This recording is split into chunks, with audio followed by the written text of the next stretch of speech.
Ẹ kú dédé àsìkò yìí ní gbogbo ibi tí ẹ ti ń gbọ́ mi nílé lóko tàbí lẹ́yìn òde, ẹ jẹ́ kí a gbàdúrà. Bàbá wa ti Ọlọ́run wa, dúpẹ́ fún àánú àti ojúrere tí a rí gbà o. A dúpẹ́ Ọlọ́run aláàánú tí ẹ jẹ́ ká tún rí ọjọ́ ajé tí ó gbẹ̀yìn nínú oṣù kẹwàá.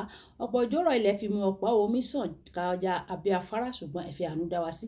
Ògo ìyìn ọlá ni forúkọ yín. Ọ̀rọ̀ tí a gbọ́ lónìí kó ṣe ayé àti ọkàn wa ní rere, kó má ṣe lòdì sí wa ní ọjọ́ ìdájọ́, nítorí tí a gbàdúrà lórúkọ Jésù Olúwa wa. Àmín. Àmín ní orúkọ Jésù. Ìwé ọ̀run ṣíṣí tí a ti ọwọ́ olùṣọ́ àgùntàn Enoch Adeboye kọ. Àkòrí tí a ó gbéyẹ̀wò ní èní ọjọ́ ajé ọgbọ̀njọ́ oṣù kẹwàá. Èní ọjọ́ ajé ọgbọ̀njọ́ oṣù kẹwàá sọ pé Jésù ni Olúwa, kò sí àríyànjiyàn. Apá kìíní. Jésù ni Olúwa, kò sí àríyànjiyàn. Apá kìíní. A mú àkósórí wa nínú ìwé Mátíù orí ìkejìdínlọ́gbọ̀n ẹsẹ̀ ìkẹfà. Mátíù orí ìkejìdínlọ́gbọ̀n ẹsẹ̀ ìkẹfà tí ó kà báyìí pé kò sí níhìn-ín nítorí ó ti jíǹde gẹ́gẹ́ bí ó ti wí. Wá wo ibi tí Olúwa ti dùbúlẹ̀ sí. A ó mú bíbélì kíkà wa nínú ìwé Mátíù bákan náà orí ìkejìdínlọ́gbọ̀n ẹsẹ̀ ìkíní dé ẹsẹ̀ ìkẹfà tí ó kà báyìí pé ní òpin ọjọ́ ìsinmi, bí ilẹ̀ ọjọ́ kìíní ọ̀sẹ̀ ti bẹ̀rẹ̀ sí ní mọ́, Màríà Magdalene àti Màríà kejì wá láti wo ibojì náà. Sì wò ó, ìṣẹ̀lẹ̀ ńlá kan ṣẹ o, nítorí áńgẹ́lì Olúwa ti ọ̀run sọ̀kalẹ̀ wá. Ó sì yí òkúta náà kúrò, ó sì jókòó lé e. Ojú rẹ̀ dàbí mọ̀nàmọ́ná, aṣọ rẹ̀ sì fún bí ẹ̀gbọ̀n òwú. Nítorí ẹ̀rù rẹ̀, àwọn olùṣọ́ wárìrì, wọ́n sì dàbí òkú. Áńgẹ́lì náà sì dáhùn, ó sì wí fún àwọn obìnrin náà pé ẹ má bẹ̀rù o, nítorí èmi mọ̀ pé ẹ̀yin ń wá Jésù tí a kàn mọ́ àgbélébú. Kò sí níhìn-ín o, nítorí ó ti jíǹde gẹ́gẹ́ bí ó ti wí. Wá, ẹ wá wo ibi tí Olúwa dùbúlẹ̀ sí. Olúwa kó bùkún kíkà àti gbígbọ́ rẹ̀ wáyé. Ẹ tẹ́tí bẹ̀rẹ̀ jẹ́ láti gbọ́ ohun tí olùṣọ́ àgùntàn Enoch Adeboye ní fún wa ní èní ọjọ́ ajé. A fi ìdí rẹ̀ múlẹ̀ pé Jésù Kristi jẹ́ Olúwa ní ọjọ́ tí ó jíǹde kúrò nínú òkú, nítorí kò sí ẹni tí ó ṣe irú èyí rí fúnra rẹ̀.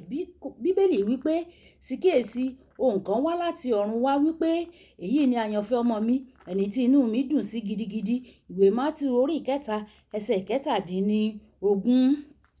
A tún èyí sọ pẹ̀lú àtẹnumọ́ ńlá gẹ́gẹ́ bí ìròyìn Lúùkù lórí òkè ìpaláradà, níbi tí Ọlọ́run Baba tí àwọn ẹgbẹ́ rẹ̀ ń sọ̀rọ̀. Ọlọ́run Baba àti àwọn ẹgbẹ́ rẹ̀ tí wọ́n ń sọ̀rọ̀, tí wọ́n ń ròyìn náà kalẹ̀ nígbà tó bá yá. Àkọsílẹ̀ náà wípé bí ó ti ń sọ báyìí, ìkùùkuu kan wá o, ó sì ṣí bò wọ́n, ẹ̀rù sì bà wọ́n gidigidi. Wọ́n sì wọ inú ìkùùkuu náà lọ o.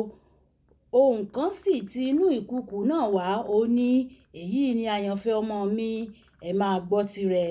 Lúùkù orí ìkẹsàn-án ẹsẹ̀ ìkẹrìnléníọgbọ̀n títí dé ẹsẹ̀ ìkarùndínlógójì. Kódà lẹ́yìn gbogbo èyí síbẹ̀, ayé kò tún gbà o. Wọ́n gbà á gẹ́gẹ́ bí Olúwa. Ẹ̀wẹ̀ nígbà tí Jòhánù orí ìkẹjọ ẹsẹ̀ ìkẹrìndínláàádọ́ta, nítorí ó fi ìgboyà béèrè, ta ni nínú yín tí ó dá mi ní ẹ̀bi ẹ̀ṣẹ̀? Bí mo bá ń sọ òtítọ́, èéṣe tí ẹ̀yin kò fi gbà mí gbọ́? Títí dé ikú rẹ̀ nínú ìwé Mátíù orí ìkẹtàdínlọ́gbọ̀n ẹsẹ̀ ìkẹta dé ìkẹrin. Nígbà tí àwọn ọmọ ogun náà sọ fún ara wọn, lóòótọ́ ọmọ Ọlọ́run ni èyí o, pé Kristi ni Olúwa, a ó fi ìdí rẹ̀ múlẹ̀ pẹ̀lú òtítọ́ ni o. Nínú ibi kíkà wa fún tòní, a kọ àkọsílẹ̀ àjíǹde Olúwa. Áńgẹ́lì náà dáhùn, ó sì wí fún àwọn obìnrin náà pé ẹ má bẹ̀rù o, nítorí èmi mọ̀ pé ẹ̀yin ń wá Jésù tí a kàn mọ́ àgbélébú. Kò sí níhìn-ín o, nítorí ó ti jíǹde gẹ́gẹ́ bí ó ti wí. Wá, ẹ wá wo ibi tí Olúwa dùbúlẹ̀ sí. Ìwé Mátíù orí ìkejìdínlọ́gbọ̀n ẹsẹ̀ ìkarùn-ún àti ìkẹfà. Pọ́ọ̀lù àpọ́stólì kọ, ṣùgbọ́n bí àjíǹde òkú kò sí, ǹjẹ́ Kristi kò jíǹde? Bí Kristi kò bá sì jíǹde, ǹjẹ́ asán ni ìwàásù wa? Bí asán sì ni ìgbàgbọ́ wa, asán sì ni ìgbàgbọ́ yín pẹ̀lú. Ìwé Kọ́ríńtì kìíní orí ìkàndógún ẹsẹ̀ ìkẹtàlá dé ìkẹrìnlá. Kí Olúwa bùkún rẹ̀ bí o ti lo ìgbàgbọ́ rẹ nínú ìjẹ́ Olúwa Jésù Kristi. Bíbélì wípé ẹnikẹ́ni tó bá gbà á gbọ́, tó gba Jésù gbọ́, a kò ní dá a lẹ́bi o. Ẹ̀wẹ̀, àwọn tí kò bá gbà á gbọ́, nínú rẹ̀ ni a ti dá wọn lẹ́bi náà o, nítorí wọn kò gbà á gbọ́. Wọn kò gbàgbọ́ nínú orúkọ ọmọ Ọlọ́run kan ṣoṣo Jésù Kristi.